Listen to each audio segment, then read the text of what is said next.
Hi, I'm Brian Dunn, and welcome to the most important podcast ever. What makes it so important? It's not about me, it's about you. This podcast is about ordinary people doing extraordinary things. The moments of resilience, the lessons learned, and the small acts that made a big difference. From retail floors to boardrooms, we'll share the untold stories that shape lives and careers. I'm very excited about our episode today. Our guest is Dr. Guy Beaudin from RHR International. And Guy was, I'm sure, much to his chagrin, assigned to me to try to take a regional manager and try to form something out of this piece of clay. And to say I was a bad client, I think the very first thing I did was throw him out of one of my staff meetings. Um, so from that beginning between the two of us, Guy became some very important things to me. He really helped me on the intense leadership journey into oneself that I believe is fundamental to people that want to lead others.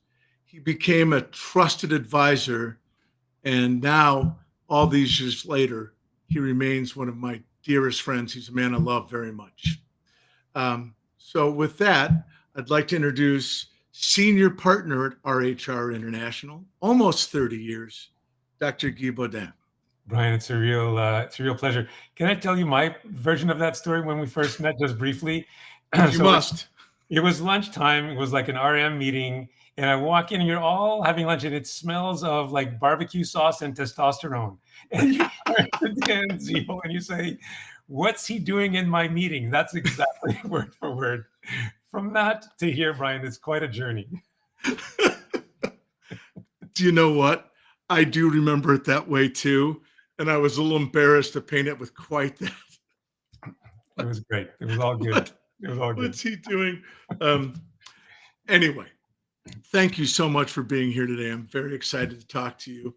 I before you came into my professional and personal life, I had been in this realm of reading every leadership book I could get my hands on.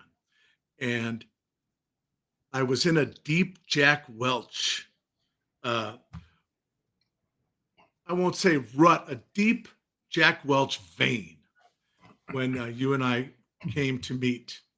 And one of the things that Jack wrote really stayed with me, and that is this idea that leadership is this intense journey into yourself, where you have to look in the mirror and not become the perfect you, but you have to look in the mirror and say, this is good. This is good. Boy, this is bad. What do I do with this? And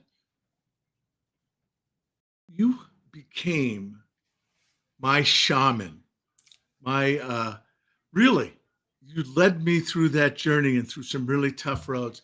And I'm just wondering, as a starting point, how do you think about that? That's an honor, honestly, to hear all those things.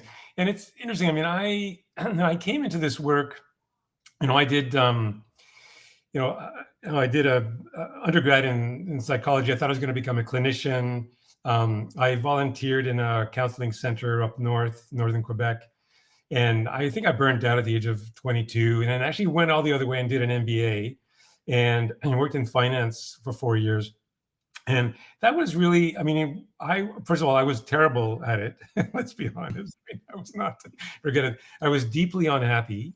And I was working for people who I thought, these people don't really know how to get the best out of me, right? And so I started to get a sense of, I wanted to do something that would help people like me make better choices about their career and help people like them become better leaders. I was pretty idealistic, and I was raised in a very, kind of idealistic family, and still to this day, that's the case.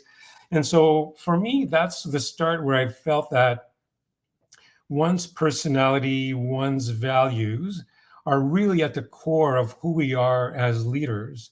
And if we can start to understand, our own biases, our own kind of knee-jerk reactions, how we communicate with people, how we influence, the kind of people we connect with, the ones we don't connect with. If we can start to understand that very deeply, then we can start to understand who we are as a leader. And I think, you talk about Jack Welch, but I think we all have sort of an innate view of what leadership looks like, right? And it starts with our family, with our sports coaches, and we sort of, internalize, what leadership looks like from that point. It's not always the right model. And I think the journey of leadership is to try to figure out what are the parts of the things that I've learned that are actually working for me and what isn't working for me.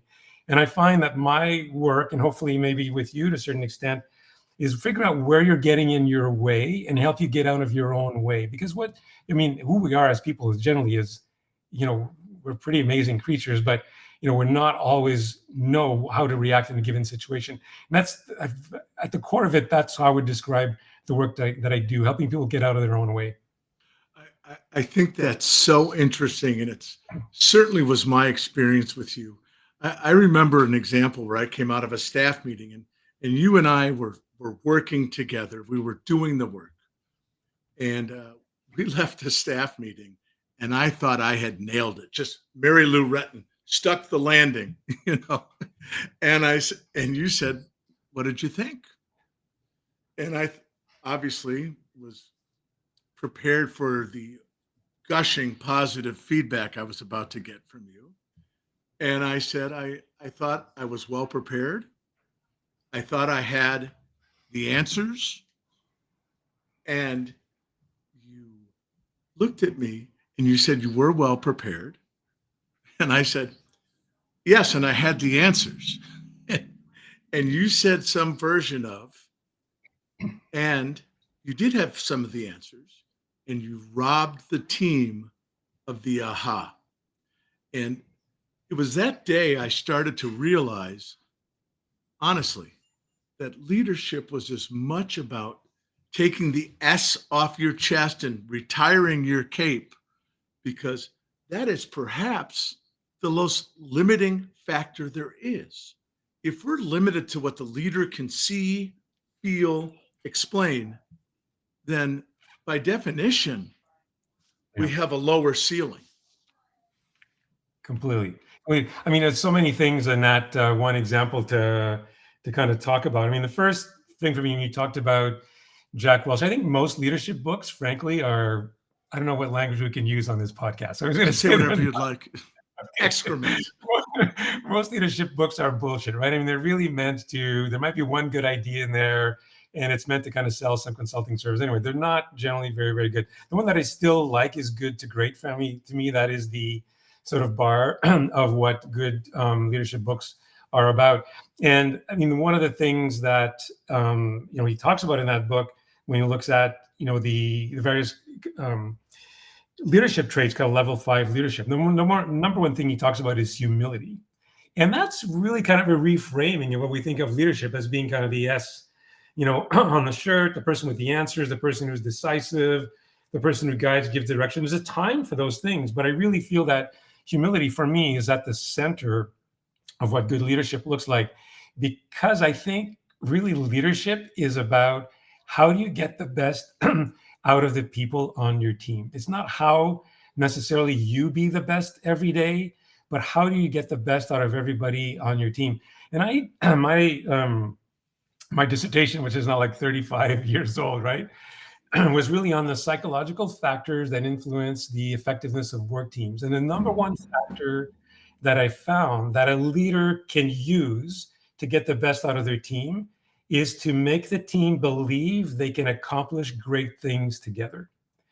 And actually, I saw you do that many, many times over, honestly. And I would say that, that in a lot of ways for me describes you as a leader, but most leaders don't start with that point. So one of the things of don't rob people of the aha, you have to make them believe that they can accomplish great things. And part of that is helping them come to the answers themselves, own it, feel good about the answer, feel that they're making a real contribution. There's so much in all of that. But I think that in that little aphorism, maybe we should write a book and just use that as the one idea. I have had that thought. Yeah. But you're right. Don't you think we as people are programmed to have leaders that have the answers, that are swift and bold and decisive? And those are all important attributes to have in the right measure. Isn't that kind of what you're saying? Absolutely. They're in the right measure. And I think sometimes, the leaders that we hold up as being icons of leadership, sometimes they kind of had the answer, right? I mean, like Right. the Jobs of the world, for example, the Bill Gates. I mean, there's been others if you go into history, but I think the mistake is kind of use those as the, kind of template for us mere mortals as leaders, where we're going to be much better if we harness, the power of the teams around us than if we can rely on our own judgment.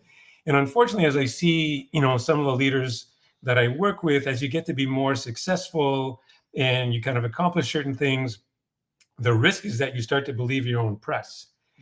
You start to make a little bit more money, you get the trappings of leadership, and you start to think, I'm pretty hot shit. And that's the danger, right? That is the danger there, that you lose touch with yourself as a human being. You lose touch of that humility, and then really rob yourself of the ability to really create kind of strong teams around you. That's hard. It's really hard to do. And I think as you described, you allowed me to challenge you. That may be another trait we should talk about, but most leaders don't do that. Yeah. And the jobs, the roles, as you come through the funnel and become more and more senior, they're actually designed so that you don't hear bad things. Nobody lines up outside the office to say, I've done something terrible. I squandered millions of dollars. Yeah. Nobody does that. Yeah. And if you're not careful, you can find yourself in an echo chamber very, very quickly. Completely. I mean, the danger, as you describe, as you get, in those roles, everybody who talks to you wants something from you. Like, there's maybe not everybody, but there's often an agenda. You can advance their career. You can, okay their project. You can provide them with funding for something that they're trying to do, whatever the case may be.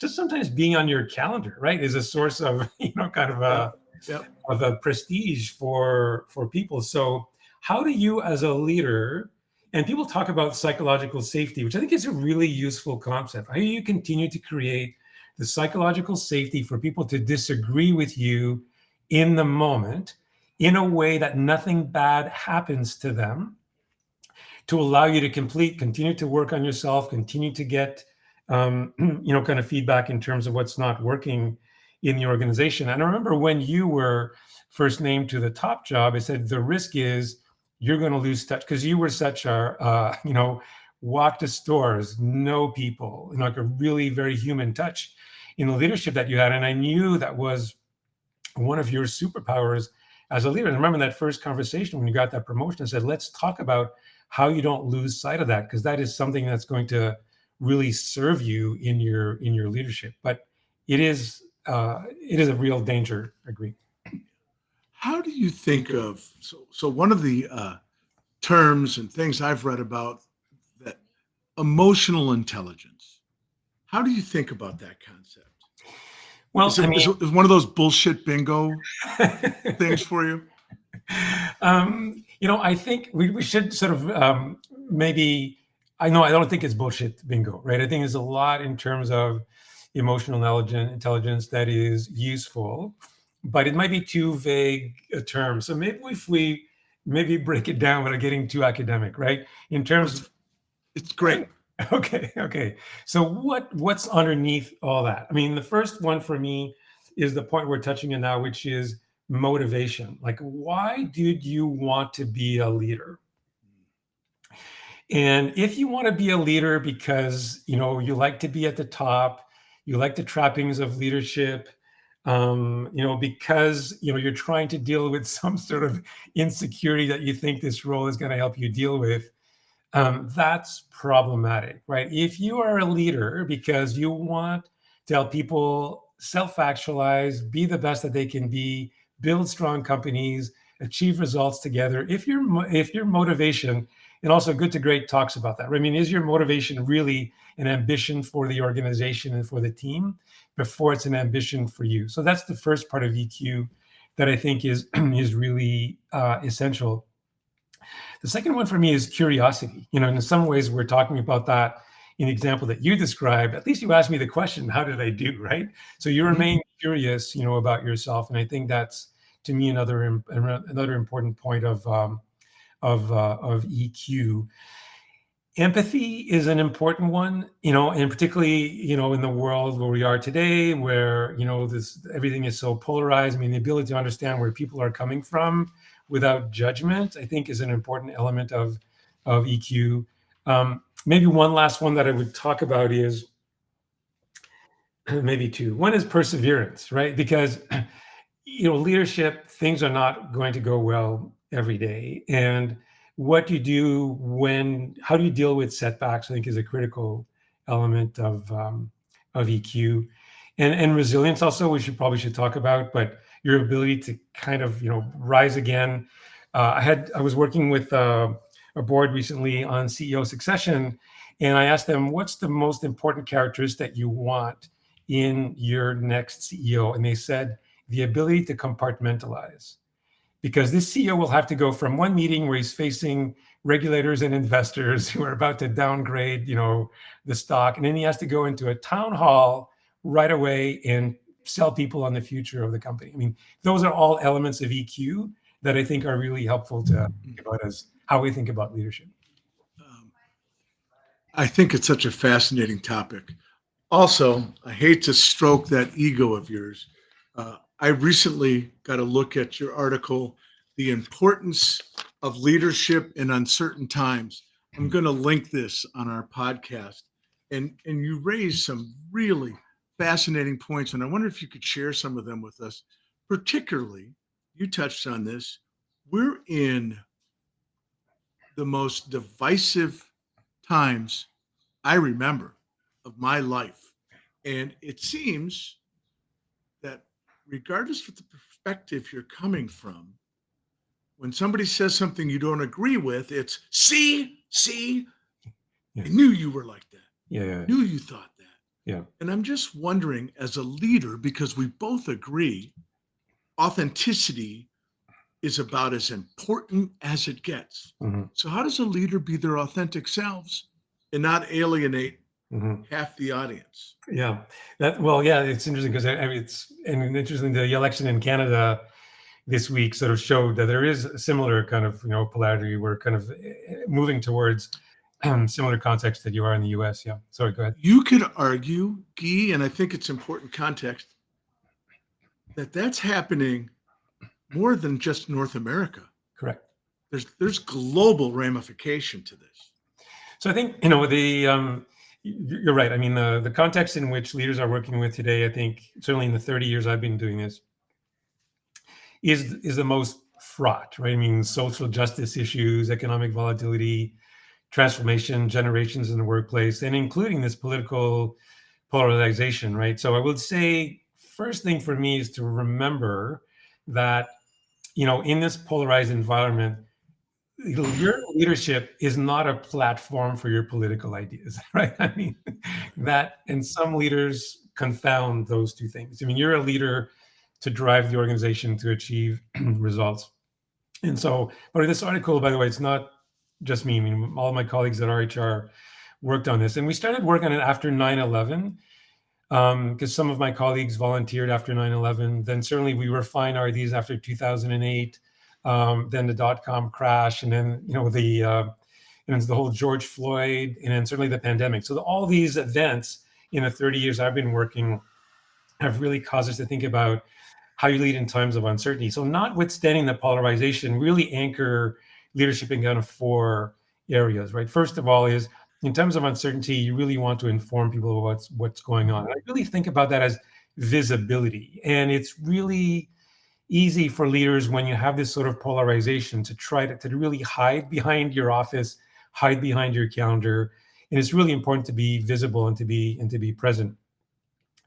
in times of uncertainty, people need guidance, right? So although we talked about, leadership as being EQ, but sometimes people need to know what to do, right? I mean, if the fire's in the barn, it's not time to get people together to decide, how do we get the horses out of there, right? So that's a really important thing. But I would say, to your point more directly around this polarization, you want to do two things in particular. You want to connect with people. Right? You want people to know that you care about them and you care about how they're doing in this context. And for me, the most important thing in all this is you need to unite people. So notwithstanding the divisions that people might feel in society, there's a common purpose to whatever you're doing in your organization. And the best leaders find a way to unite people around the things that we have in common. You're not going to convince people that their point of view is wrong. You're not going to convince people that your point of view, nor should you. But you should find out, what are the things that we all collectively should care about in this organization. I'm working with a pension fund here in Toronto, and they have a monthly town hall. And every month they bring in someone who is a beneficiary of their pension. So before they talk about investment returns, all these other things that are important, they anchor it in the experience of this pensioner and what their pension means to them and to their life. Then we can start to do the work. So I don't care who you voted for. I don't care what you think. You can all agree that this piece of work we're doing is important. That to me is the core.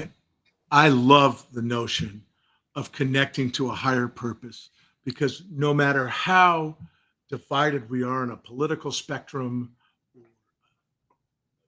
all the uncertainty we're facing, that appealing to our better angels, our better, higher aspirations, I think our purpose, a higher purpose, is powerful and motivating. And Guy, as I was growing up through the ranks, I always, and you helped me identify this, I was very good at developing a common enemy and organizing the team around a common enemy. I think now, this era, I think it is, and I think you've hit it spot on. I think it's about organizing around a common higher purpose. And who can't get behind that? Yeah. And in some ways, if I get maybe a little preachy for a moment, or maybe personal, but for me, I really believe in work as being one of the areas for individual self-actualization and collective self-actualization, right? So I don't know if there's a good research that's done by the Edelman Trust Barometer, right? And they look at the trust in institutions across all countries in the world, across geographies. And trust in most institutions is eroding. Trust in government, trust in journalism, trust in science, unfortunately. All these things are eroding. What remains robust is trust in one's employer. And I think there's a huge responsibility there for organizations and for leaders to create a place of belonging, a place of meaning, a place where I can be my best self, where I can feel a way that I'm contributing to something that's bigger than me. To me, that is an important component of leadership. When I talked about me in finance, right, that was the opposite of that. I understood Marx's concept of alienation because my work had nothing to do. I know you didn't think we'd go there today, right? No, it's not on my notes anywhere. You're right. We're all socialists up here. That's why we study Marx, right? But Marx's idea was that it was capitalism that created alienation. I don't believe that. I believe capitalism can be a force for good. I believe bad leadership is the source of alienation.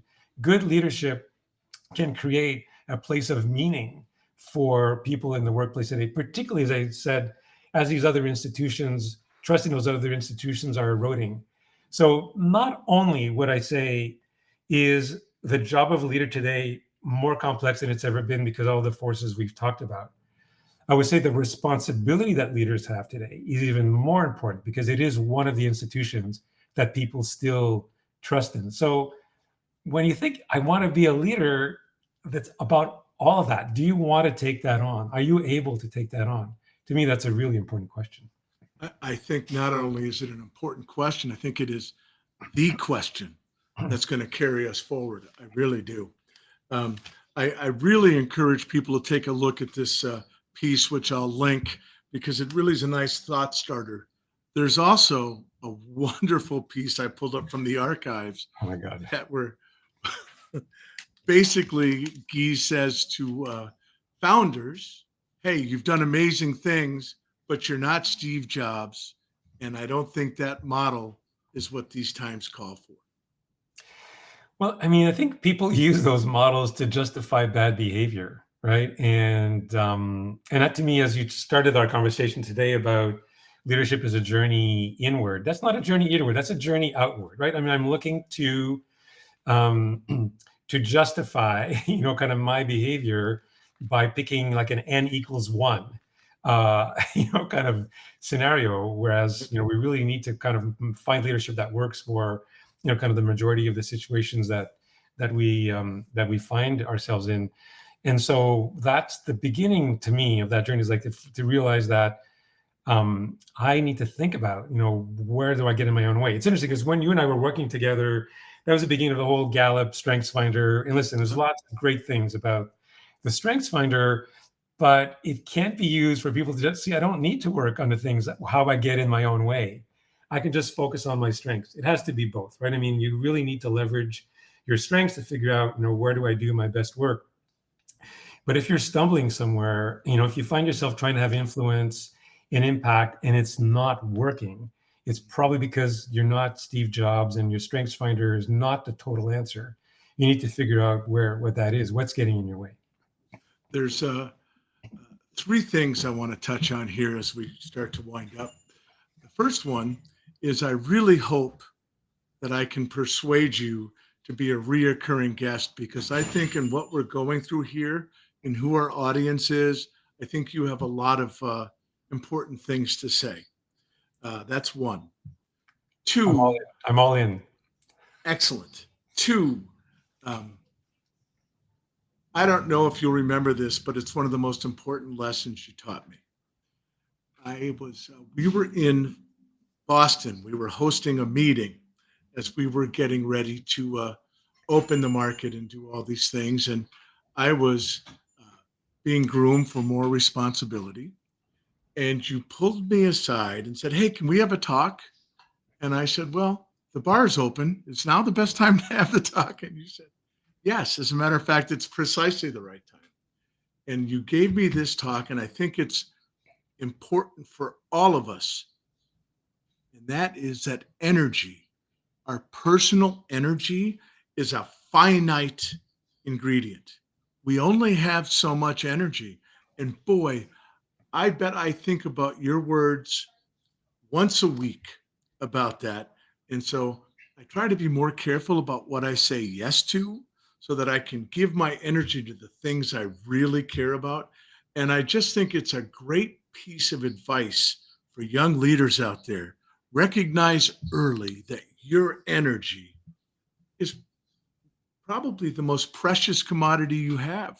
Absolutely. I do remember that moment very, very well. And actually, without mentioning your name, I refer to it very often when I work with other leaders, because I think, if I had to give advice to young leaders today, it's really about two things. Some of what we're talking about today is increase your level of self-awareness, like understand who you really are, how people perceive you, what's working in terms of your ability to interact and influence, and what isn't. And secondly, understand the science of recovery, right? And if we think about in our energy in 4 quadrants, like you want to be in the top right-hand quadrant, which is the performance quadrant. That's where you're making your best decisions. You're managing yourself well. You're not blowing your top. And on the left-hand side of the quadrant is where kind of either an anxiety or a depression, right? When we're kind of where things are not going well and where our energy is depleted on the left-hand side of that quadrant. You can't go from the left-hand side to performance without going through recovery. So understanding what allows you to be in recovery mode daily, weekly, monthly, over the course of the year will allow you to continue to make better decisions, to interact more effectively, to manage yourself with that employee that really kind of pushes your buttons. But all those things are about recovery and managing your energy. We probably should have another whole conversation about that. It's so critical. Actually, I hope that will be our next conversation. So I'll hold that thought. I want to close with one more story that's very personal about Guy and me. Guy and me. I like it. I like it. I see a whole series of children's books. In 2002, my late wife was diagnosed with breast cancer. And after a long talk with Susie and talking to my mom, God rest her soul, my next phone call was to Guy.